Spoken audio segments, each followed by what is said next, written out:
Вячеслав сказать, Климов, нас... Тамара, Эмиль обсуждают вопросы, и Андрей Кравчук обсуждают вопросы у камина и у кролика. Значит, там птичка какая-то, по-моему, еще есть. О вегетарианстве. У меня вот вопрос такой, что мы выявили 3 принципа вегетарианства. На физическом уровне, на нравственном, морально, на душевном уровне и на духовном уровне. Это уже дух, да, на уровне духа, на уровне взаимодействия с божественным. Да. Вот, тем не менее, люди, будучи, так сказать, порой вегетарианцами, скажем, по своей, скажем, мотивации, то есть для улучшения здоровья тела, очищения от токсинов, там, так сказать, которые вырабатываются при распаде животного белка, там, могут быть хорошими людьми. Но мы знаем другого человека, Адольфа Шекергрубера, или в народе... Это по телу. Да. Но нет, он все-таки, он был художник, и неплохой художник. Он увлекался эзотерикой, и серьезно увлекался эзотерикой, то есть у него были. Я думаю, что его вегетарианство было минимум хотя бы как на уровне душевного такого. Нет, если брать, вот кролик не согласен, он начал теребить свою эту тяжелую пищу.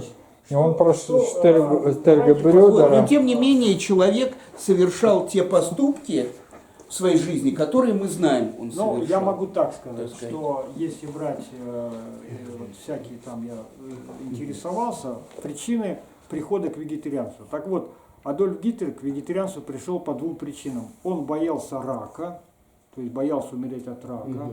У него был такой панический страх. Чего боится, то и будет. Да, поэтому он знал, что мясо приводит к раку, и он боялся вот этой крови. То есть у него был, есть такое заболевание, вид крови. У него был некий паническая такая страх крови, да. И это повлияло на то, что он стал вегетарианцем. Но это именно по телу. Я считаю, за вегетарианец по телу. То есть, если ты любишь себя любимого, и кроме тебя любимого ничего нету, то понятно, что ты вот вырастешь вот в такого, это тоже какая-то форма уродства, потому что вегетарианство – это фундамент. А если брать духовное развитие, дом состоит как минимум из 3 частей. Фундамент – это образ жизни, питание. Потом идет стены – это твои добрые дела, твои добродетели. И крыша – это твоя вера, это твои молитвы, это твои высшие цели. Если у тебя все эти 3 составляющие есть, то у тебя будет все нормально. Нет, тут понимаете, в чем дело?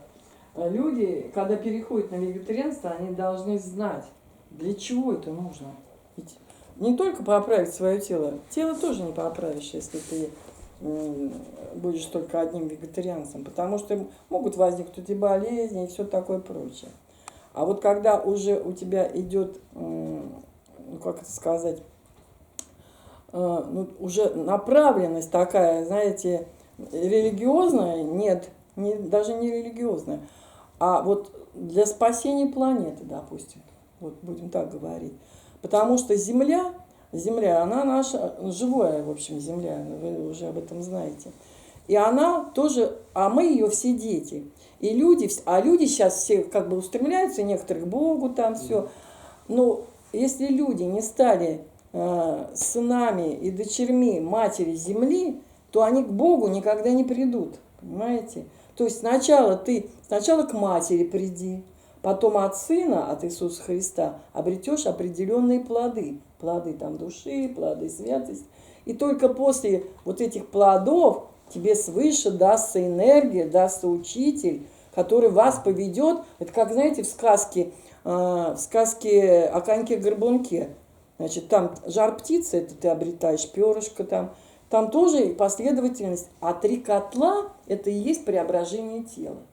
И вот если человек, допустим, стал вегетарианцем, и он будет знать, что тело преобразиться должно, не то, что там ты исцеляешься, а просто преобразиться. А преображение идет изнутри. Туда входит и душа, и дух, Понимаете? И образ жизни, У тебя конечно. все получается тело центральное. Нет, Центральный нет, это я процесс- вот с Тамарой очень согласен. Почему тело, оздоровление тела этим пренебрегают христиане, как бы в общей массе. Конечно. А на самом деле это очень важная вещь. Люди больные, ну какой тут может быть? Человек, во-первых, кратко живет, во-вторых, качество жизни снижается. Конечно. Человек, куда ему там к Богу или там Приоритет решать не тело. какие-то А я интегралы? вам, подожди, а я вам Приоритет не могу, тело. вот единственное Нет, сказать. тело начало, и Да, тело и конец, да. и тело Да. очень важная вещь, тело. Да. Почему? Мы живем на земле, мать, она тоже... Да, потом, если Господь Бог сотворил организм человека, да, если мы не материалисты, да, Да, вот, конечно. то извините, что же он человека как полуфабриката Ну, создал на первое немощным, место ставить голым не и надо. больным? Нет, он создал его во всесилии, во Конечно. всеоружии. Люди А нам сами- материалисты внушают, что люди- без да. медицины современной Да, мы не да. проживем, без этой техники. На самом деле тело может вообще и телепортироваться, и Да что вы угодно знаете, делать. какие чудеса происходят. Да. Я говорю, вот когда мы начали вот этим заниматься-то, да, у нас, я говорю, чакры заблагоухали. Мало того, что заблагоухали, вот в этом месте, допустим, у меня коленка болела, да, и вдруг заблагоухала коленка, да, удивительно, и все прошло. То есть включается энергия, но это называется в православии Святой Дух включается, и если люди обретут внутри себя вот эту энергию, то она самоисцеляет людей, вы представляете? Идет, и вообще, и люди не болеют. Вообще, вот как Соломон сказал, смерть на земле Бог не создавал. Люди сами породили своим образом жизни, поедая вот это вот трупы, мясо, понимаете, они сами пустили в себя энергию вот этой смерти внутри себя. И человек хочет жить долго, там придумали пилюли, там какую-то, значит, изобретают там. Сейчас новое продление жизни для элиты адренохром, добываемый из детей, О, ну это вообще, которых мучают. это людоедство. Это, да, это элита Голливуда, мировое правительство, новый наркотик и одновременно же дающий эйфорию немыслимую и одновременно продлевающий жизнь тела. Они молодо Вот- выглядят, адренохром. Вот Сейчас об этом много вот по говорят. этому поводу я хочу еще сказать очень интересное. Значит, вот мне учителя, ну я на канале, мне И шишковидные железы учителя идут. пишут, что сейчас уже дети рождаются мутанты. Потому что, вот представляете, люди все вот в этой карме, да, вот они каждый год, каждый раз, они в это болото все ниже и ниже спускаются. То есть они не поднимаются кверху, а все глубже, глубже утопают. И уже дети уже рождаются с геном зла. Поэтому еще неизвестно, чего они могут, какого ребенка там, чего взять. То есть вот это... Эмиль, не Ты скажи, что Я- наработки души превращаются в генетический код в человеке. Вот это надо А сказать. я говорил про генетику. Нет, кстати, когда Что все взаимосвязано. Александр когда говорил, что тело, начало и конец, я сразу подумал, даже можно тезис такой, мое тело альфа и омега, начало Да, и конец. Ну, в принципе, начало жизни и конец жизни Да, мое а тело, Эмиль конечно. стоит на других принципах. Я Он идет с думаю- тонкого плана к плотному. Но я По идее, считаю, что с духа У него начинается немножко и другое. духом заканчивается. Да. То есть все-таки А первичен дух дух, есть Божий. и дух это высшая должен цель, быть. и именно духом мы можем изменить свое тело. То есть вот вы должны понять, что божественный мир усилием дается. То есть вы не можете прийти в божественный мир, просто сидя на диване, ничего не делая, и вас заносят в божественный мир.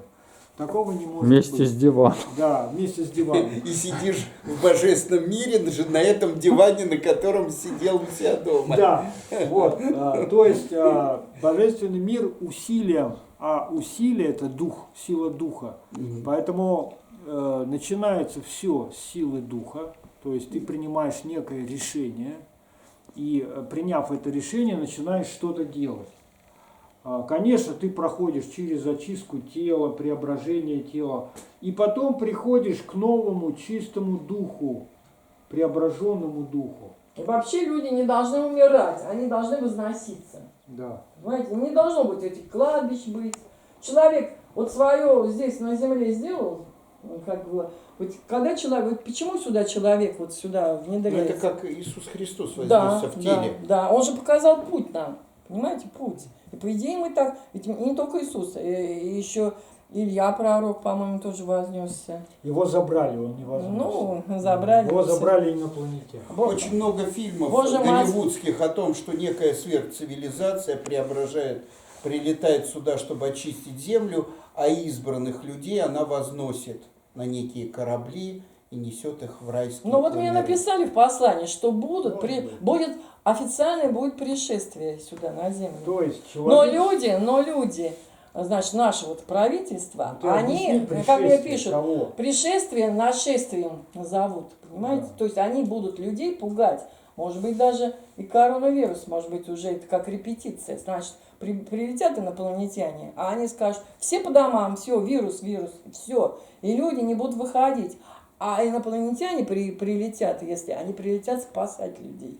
Спасать, потому что будет эвакуация людей. У них есть, я могу вам сказать, они могут определить, кто на каком духовном уровне. Потому что у меня у одной подруги открылось видение один раз. И она видела, какие люди внутри горит у них, значит, огонек, какие пустые. И видела инопланетян. Прям вот она прям видит. Они уже здесь находятся. Они ходят уже здесь, и просто они наблюдают. Но вот такое вот уже официальное оно будет. Они пытались с правительством связаться, да, они там связывались. Вот, может быть, у них есть там свои договора, я не знаю. Но там никаких движений нету, поэтому они уже выходят на людей. Потому что многие люди контактируют, многие уже люди. Поэтому это тоже имеет смысл, потому что видят, что это тоже посланники Божьи своего рода. Потому что есть люди хорошие, есть люди уже совсем падшие. Ну, видите, у Бога нету таких, могут и падшие, как говорится, и разбойник может в рай попасть, если осознает. Поэтому, если покаяться. Поэтому без идет, покаяния спасения нет. да, То есть процесс. получается вот это вознесение людей на некие космические коры, инопланетяне или, может, какие-то высшие цивилизации, может, она вообще не гуманоидного типа, может, это поле какое-то разумное. Да, будут, Это будет вариант того же Ноевого ковчега, да. только там он по океану плавал, а тут ковчег будет по космическому океану, Да. понесет Я вам людей еще, на новую вот землю. еще я сказала, Может, хочу. может быть, Подожди, так и вот будет. еще интересно, информация это вот была. Значит, Земля будет рожать новую Луну. Это я вам по секрету говорю. Значит, В камеру. будет, Всему свету. будет рожать новую Луну. И уже хотим мы этого, и не хотим, и, разумеется, будет эвакуация здесь. Кто-то будет, значит, эвакуироваться вообще через смерть, значит, кто-то будет на планеты, кто-то будет по вознесению, как вот возносится там. Ну, хотя я не знаю, будут такие или не То есть, будут. получается, Да, кто-то в своем Да. материальном теле, а кто-то, сбросив материальное тело, в духовной оболочке. А еще есть под водой, тоже строятся базы, что даже некоторых людей будут еще и под воду, значит, в океанах там, значит. Ну, тут надо И добавить, будет рожать что будет здесь, Тамар, Земля ты уточни. из Бермудского треугольника. Значит, Я могу что-то на Земле сказать. есть подводная цивилизация. По своему духовному развитию она намного опережает нас. И вообще-то она считает себя хозяином Земли. Это атланты бывшие. Да, Атланты да, бывшие, бывшие да. атланты, да, значит. И они, когда высшие силы поняли, что часть людей не смогут, нельзя, потому что, чтобы эвакуировать на корабль вас, ну, инопланетным Не способом, хватит наверное, ковчега, да? вы можете энергетически не подходить, то есть не потянуть перелет. То есть вы просто физически не справитесь с перелетом на корабле. Поэтому высшие силы обратились вот к этой подводной цивилизации с просьбой, что те люди, которые хорошие, но не готовы к перелету, их будут эвакуировать на подводные базы. Но люди должны быть готовы к этому морально, что будет эвакуация. Это главное знание, которое нужно. Для этого нужен пост, молитва и ощущение, потому что когда вас пригласят на эвакуацию, все будет строиться готово. Если вы готовы к эвакуации, вы воспримете нормально.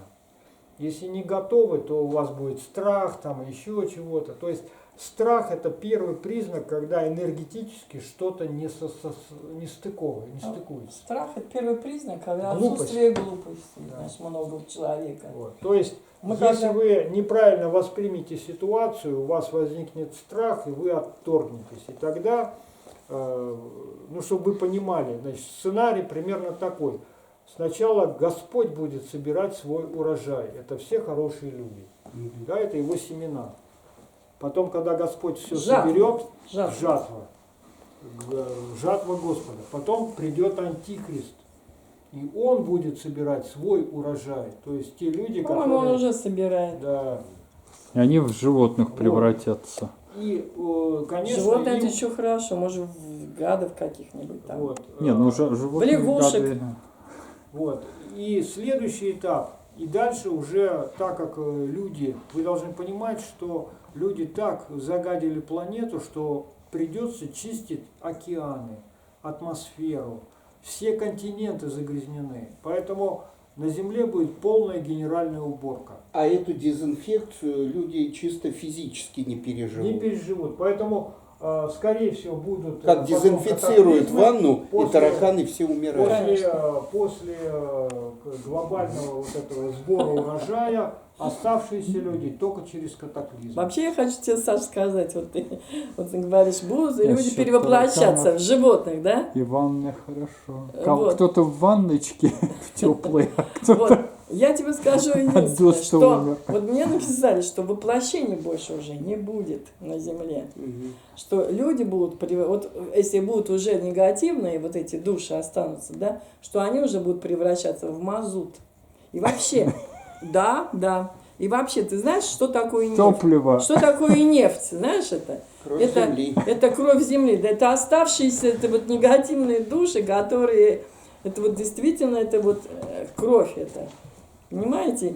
А мы берем, что такое джин? Мы вытащили джина из бутылки. То есть мы вот эту кармическую газ, это все кармический огонь. Это не живой огонь, это все кармический. А мы этого джина выпустили. А, кстати, интересная теория вот Александра, что когда в прошлые времена происходила генеральная чистка Земли или полугенеральная, так сказать, неполная, часто именно высшие живые существа, ну люди там или какие-то там динозавры, может, разумные, я не знаю, скажем, погибали и реинкарнировали в насекомых, в тех же тараканов, муравьев, Да. которые смогли пережить вот эту катастрофу. То есть те формы живой жизни на Земле, которые могут пережить вот эти вот катаклизмы чистки Земли. Тараканы не пустят, и муравьи не пустят к себе каких-то динозавров. У них очень жесткий Людей отбор. пустят? Нет. Тоже не пустят. А у них же свои. Они же своих пускают только. У них А там вы свои. представляете, что такое рождение Луны на Земле? Это роды, значит, Земли. Да, это там значит, Земля родит все новую погибнут, Луну. все Ну, погибнут. значит, Было 2 луны раньше, Да, было да, уже, значит, уже 3. в истории, или 3 даже. Да, Луны. значит, вы скажете, где доказательства? Лель, Первое Леля, доказательство. Селена и Да, Месяц. Сейчас Да, появились да, работы, да, которые да, доказывают, да, что да. ядро Земли Да. деформировано. Оно уже скоро будет Ядро разделяться. Земли деформировано. Оно И второй признак того, что это реальность, меняется магнитное поле Земли, и вот эта аномалия магнитного поля, которая в Бразилии сейчас, вот, ну вы знаете, дырка такая магнитная в Бразилии, это есть признак формирования новой Луны. То есть формирование новой Луны приведет к изменению магнитного поля. Там 2 магнитные аномалии южноатлантические между берегами Южной Америки и Африки в Атлантике. И эта магнитная аномалия, она сейчас раздвоилась, Ну, там, разошлась. вот это первый признак, что пойдет, вот сейчас вы должны понимать, что Земля это живое существо, и она беременна новой Луной. И по идее должно было так, что если бы все люди были готовы к эвакуации, их бы просто эвакуировали, По и Земля идее- бы все прошла. по бы все идее, мы катаклизмы. должны А люди не готовы всем к эвакуации. собраться, В этом нам, вот проблема. таким вот, кто знает все. Почему не готовы? Ну, По во-первых, каким параметрам? прежде всего энергетически. То есть вы должны понимать, что любой божественный мир – это некий тип энергии, который ты Ну, рождаешь. Эмиль, мы давай сейчас о божественном мире не будем. Нам Вот. нужно... Если энергия не сочетается, то у тебя возникает, естественно, форма отторжения в виде страха. То есть, вот, допустим, если какой-нибудь там святой инопланетянин сейчас зайдет, и мы не готовы, то к восприятию этих энергий он у нас вызовет страх. А вот А если мы Подожди, готовы, то то есть- мы воспримем То есть, благодать. подожди, если брать 90-е годы, когда к предпринимателю или коммерсанту, ну, торгующий там какими-то джинсами, там, изделиями из Турции, приходили здоровые такие братки-бандюки, он понимал, они зачем пришли, ну, так сказать, платить. Он их начинал бояться. Нет, ты понимаешь... И я тебе происходила вот именно не энергетическая несостыковка Он не их бандитов боится. и вот этого А он предпринимателя. смерти боится. Нет, надо тут вот что. Да, дело вот в чем, что я сейчас говорю Если бы о он не боялся страхе, смерти, который называется он и бы не беспричинный испугался. страх. Понятно, что когда на тебя направляют пистолет, и ты боишься, это нормально. Это мотивированный страх. А есть немотивированный. То есть сейчас я говорю, совмещение энергии, это когда возникает немотивированный страх. То есть у тебя угрозы нету, никто тебе не угрожает, а у тебя страшно. Это первый признак несочетания энергий. А когда у вас мотивированный страх, ну тогда понятно, что тебе угрожает, и ты боишься смерти, ты боишься страданий. Это признак нормального живого существа, который боится страданий, боится смерти. А почему боится? Потому что он, будем так говорить, неверующий. Потому что есть такие случаи в жизни. Человек, если он верит там в Бога, если он, понимаете, и если они даже насчет вот этой смерти, значит, они, вот приходят бандиты, да, вот я просто знаю один случай, там святой рассказывал про святого, на него напали бандиты, а он просто посмотрел на него, помолился, и бандит сам отступил, понимаете, вот что произошло в этот момент? Сам бандит отступил. А вы знаете, я когда, значит, один раз, вот, значит, у меня там был такой случай, я была там в кафе в одном, значит, и туда ломились бандиты, да, тоже. А это было, значит, ну, я там просто работала, значит, в свое время, ну, как бы подрабатывали мы там. Ну, это было давно еще, до этого, до духовного роста. И вот вдруг, значит, я уже думала, ну, что делать? И я вдруг вспомнила «Отче наш», молитву, просто молитву «Отче наш». Как только я помолилась, куда бандиты сразу раз и ушли. Вот понимаете, есть это все есть. Просто люди уже настолько сдеградированы, они уже сами, как вот говорится, вот если ты без отца, отец свыше тебе дает энергию все время, и мать земля тебе постоянно дает энергию снизу. А вот здесь чакры наши, вот эти, это наши личные наработки, с чем мы работаем. Это наши качества. Здесь вот, значит, наработки положительные или отрицательные. Вот они, карманы, туда, сюда. Что ты тут накопишь? Значит, по чакрам по этим можно определить даже заболевания. Вот здесь вот обида, допустим, вот я просто для вас расскажу. Значит, если ты обижаешься, значит, это доброта, а обида. Значит, щедрость, гордыня, любовь, злоба, гармония, упрямство, мудрость, глупость.